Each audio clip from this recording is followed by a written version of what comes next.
The self-styled caliphate spreading across Syria and Iraq is redrawing the boundaries in the Middle East and creating huge unease both there and in the West. Islamic State, as ISIS now brand themselves, controls significant parts of Iraq and Syria, including cities, oil fields and border crossings.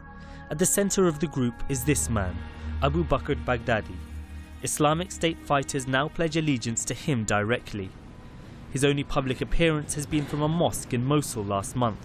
Assalamu alaikum wa rahmatullahi wa barakatuh. The reaction from ISIS supporters is precisely what you'd expect from a cult of personality, of a cult that is just never-ending praise for Baghdadi and this absolute uncritical admiration of him. It's indicative, really, of just of how much I think the Islamic State resembles a classic cult. With the declaration of a caliphate, Baghdadi is now in many ways the new figurehead of global jihad.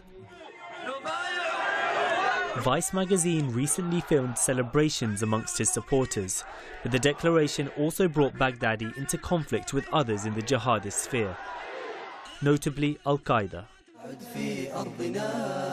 Although born out of the remnants of Al-Qaeda in Iraq, Islamic State has fought with the officially sanctioned Al-Qaeda affiliate in Syria.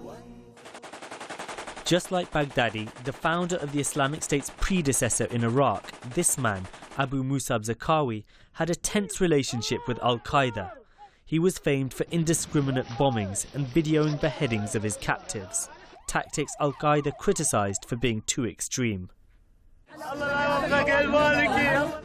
Baghdadi, though, appears to favour the brutal approach. These pictures are of captured Iraqi Shia soldiers before they were massacred.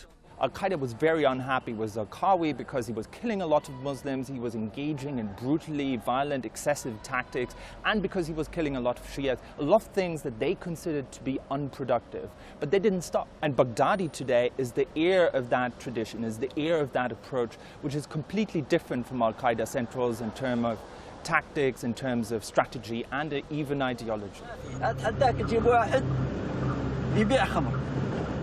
Vice magazine filmed the Islamic State morality police on patrol. Unlike his predecessor, Baghdadi and the Islamic State have been far more involved in the governing of a functioning state, even producing detailed financial accounts. I think for ISIS to be able to control territory in two different countries with a large number of fighters requires a very high degree of organizational sophistication, and their record keeping is part of that. Al-Qaeda kept records as well, but for ISIS to do it on the scale they've done with the precision they've done certainly suggests a level of sophistication and meticulousness that is very impressive. The test now for Baghdadi and the Islamic State is whether alongside their military gains they can keep hold of their territories without alienating the populations underneath their control.